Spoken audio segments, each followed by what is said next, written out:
Rima. Hi Elsa, are you ready to discuss the materials? Yeah, I cannot wait for it. Elsa, could you please explain Unit 11, I might go to Japan? Let's talk about possibility models. Model shows a speaker attitude toward that he or she is saying. Different models express different meaning, such as whether something is possible or necessary. An individual can also express different meaning depending on context. In conversation, may is rarely used to ask permission. Most people use can or could to ask permission. Could is more polite than can. The models is can, could, might, and might all express the meaning that something is possible, but some of these models are also used to express ability, ask permission, or make a request. Nice Elsa.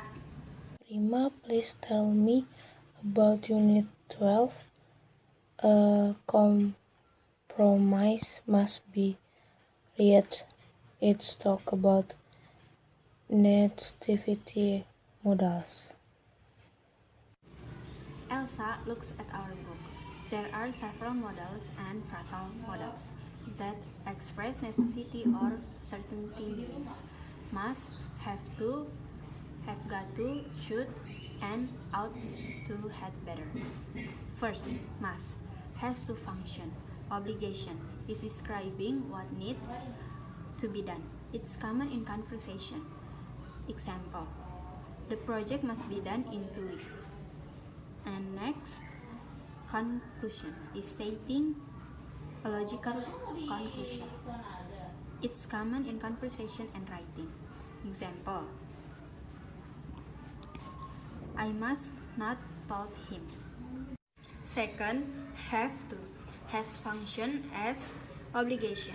It means expressing strong personal obligation, and it's very common in conversation. Example: I have to open the window. Third, have got to or got to, and had better or better. Have to functions. First, obligation. It means expressing personal obligation, and it's common in conversation. Example: I've got to leave now. And advice, it means making a recommendation. It is also common in conversation. Example: you better come to the party. Last, should has function as advice.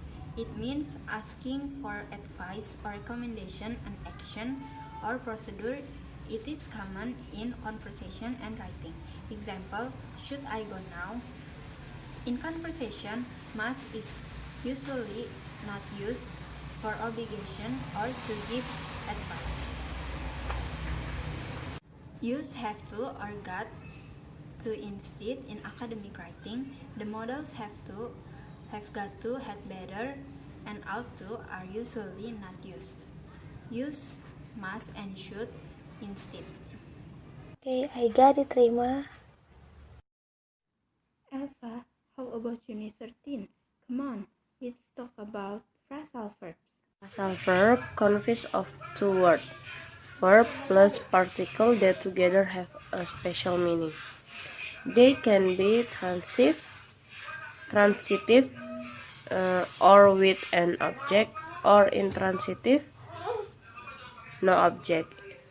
Intransitive phrasal verbs that refer to activities are very common in conversation and fiction writing, but rare in academic writing. Many transitive phrasal verbs are common in both informal speech and formal writing. A few transitive phrasal verbs are even more common in academic writing than in conversation on fiction. For the example, I think we should get out of here. Okay, I'll get up. an appointment for lunch. It forces you to sit up a little bit straighter. And can I take off my jacket? I understand it, Elsa. Okay, next I wanna know about Unit 14. I can think of this name now, and it's talk about verb plus preposition. Looks again at our book. Transitive phrasal verbs can be separable. The verb and particle can be separated by the object. But many other multi-word verbs occur with a particular preposition that must immediately follow the verb. Here the example of phrasal verb. I'll put some food out for the cats. And it's an example of verb plus preposition. I'll wait for you tomorrow. Look, it's different, right? In conversation and fiction writing, verb plus preposition combination are used to express actions. Example, deal with, get at, get over, and more. Next, reported, example, ask about, speak of, and more. Last, mental states, example, believe in, hear of, and more. Some verbs combine have its own special meaning, like look, like it means resemble.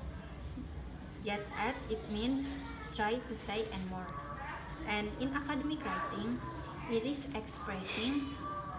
express causative meanings or logical relationship. Terima, thanks. Yeah, Elsa. Elsa, please tell me about Unit 16. No significant difference was found. Let's talk about passive voice. Okay, the passive voice focus on the object receiving the action. Usually, passives occur when the agent of an action is unknown or unimportant. Passive voice verbs are especially common for two functions in research writing. Common function of passive voice. Number one is describing method and reporting finding or interpreting. Thanks a lot, Elsa. You're welcome, Lima. Can we continue it tomorrow morning? Because I should go now. Problem, Lima. Tomorrow I can call you. Okay, see you, Elsa. See you. Bye.